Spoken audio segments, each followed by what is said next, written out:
because it's been a long road trip for these guys, especially LeBron. You know, more minutes than anybody on this team. You know, so many years in this league, and you need that to fuel yourself. And you know, we always talk about this. Every player in any sport, they always find that one thing they use to push their button.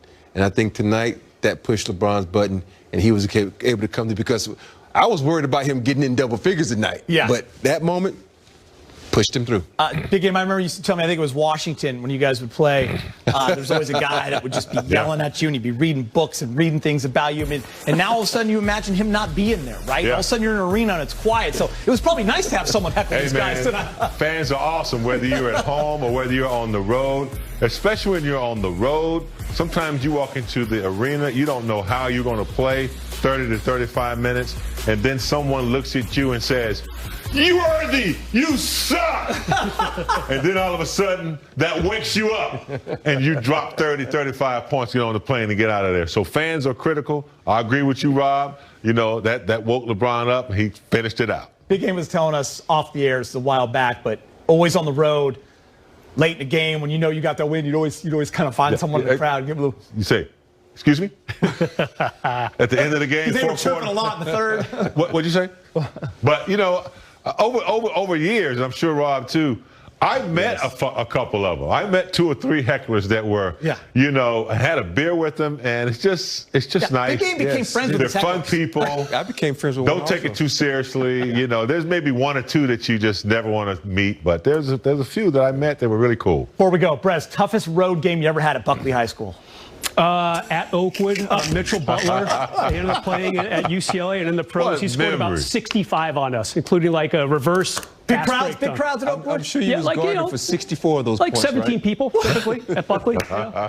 Moms, teachers, that was about it. Oh, Dads. I love you, man. He remembered that right on the spot. School basketball player where I went to school, Rob. Technically sound. Are you ready for some Access 360? Are you going to your wall? Go to the small Rob's wall over there? Yeah, you know, this Where are is the a small flames wall. tonight? No flames. You know, only James get the flames. But right now, right here, you got to see on the break. The Hawks think they got a break. But look, AC Fresh gets back and contests the shot. Here, tip out. Nope. KK has it. We on the break. This is old school break, fellas, because, you know, back in the day, they would run, they'll go to the basket, but now they run to the 3. But AC Fresh is an old school player who knows the game. He says, okay, I'm going to go to my talents and go to the rack and gets lit. Here, LeBron sees KK, cuts through the middle. What we going to do? He's sitting behind the back. But look at my man. Young fella with number 5 reminds me of me right there. Great screen. With the back pick to set KK up for a 3. Brand. Same number, Rob. Brand, that's your boy on the bus right there. KK. Yeah, number 5. Here we go. Now, here, that was double screen. Look at Q. Look at Crusoe. Come on and get the steal. I thought he was about to slip and fall right there, but he kept his balance. He goes home. He rises up. He rises up. Get that dunk. Rise up, baby. February 1st. We're going to rise up.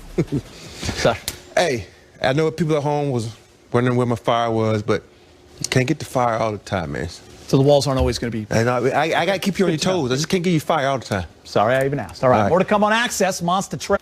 Good work, Mike. And yes, we all miss Rajon Rondo. Rob, let's specific things. You know, I thought that they played really good defensively.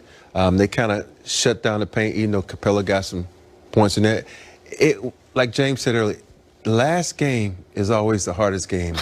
And you're thinking about getting home, seeing your kids, your wife, your girlfriend, fiance, what it is, you're sleeping in your own bed. And sometimes you can lose track of where you are. But these guys stay pat. They play good defense. They had a couple of lulls there where, you know, they went on an 8-0 run. They went on a 10-0 run. But the thing is, they won the game. They hunkered down, and they played really good and got the dub.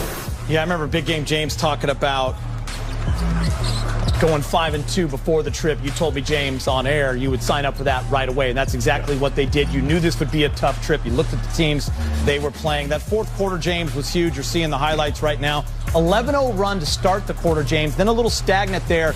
Hawks went on a big run, but the Lakers closed on a 9-0 run, and the 2 superstars big down the stretch. LeBron scoring the last 9 points. And championship teams can do that. You know, they had a lead, and they thought Atlanta was going to go away. They started thinking about getting on the plane, going home. They kind of lost their, you know, their mental capacity. Atlanta kept fighting back. But then championship teams, they know how to, you know, get back in sync. And I think when you have guys like Schroeder, who took it personally with Trae Young tonight in the fourth quarter, you know, Schroeder wasn't getting any calls.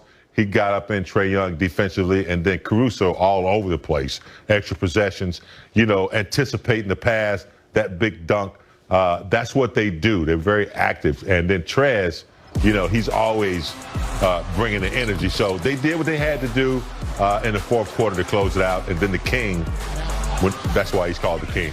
I think one of the things we haven't talked about is Coach Vogel doing a great move strategy and putting AC Fresh back in again in the game at the end of the game because we needed some defensive presence. He got that big steal right there, and he just did a lot of things that go unnoticed. Getting his hands on balls, doing things like that. And let's give the coaching staff a clap. He drew that charge too. He did a lot of good things. Yeah. So. I'm glad you guys brought up Alex Caruso.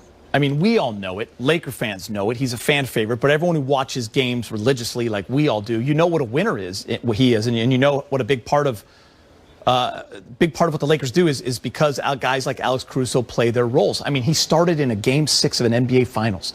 The Lakers started him. That is trust. That's trust from the staff, trust from the teammates, and there's a reason he's in that closing lineup.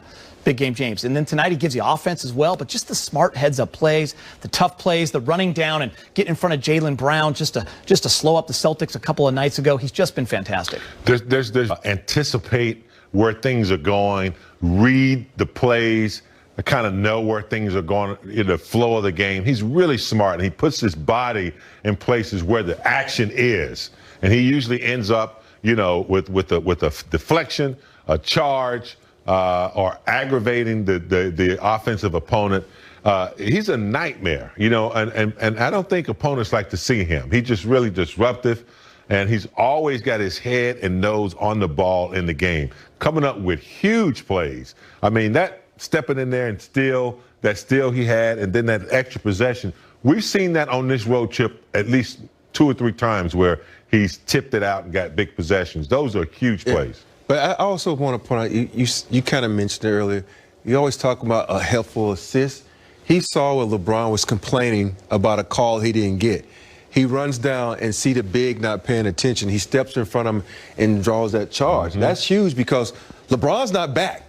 And they had the advantage. We know this team can score on the break, meaning the Hawks. So he took that charge, and he pretty much saved them 2 points right there. And I appreciate you being a company man. You're talking about the helpful Honda assist of the game. That's coming later in the show. It's a very important part of the show to me and my friends. Yeah, man, listen, every game you look at his plus-minus, and at the end of the game, James, it's always Alex Caruso at the top, plus 13, plus 14 tonight, leading the way. So.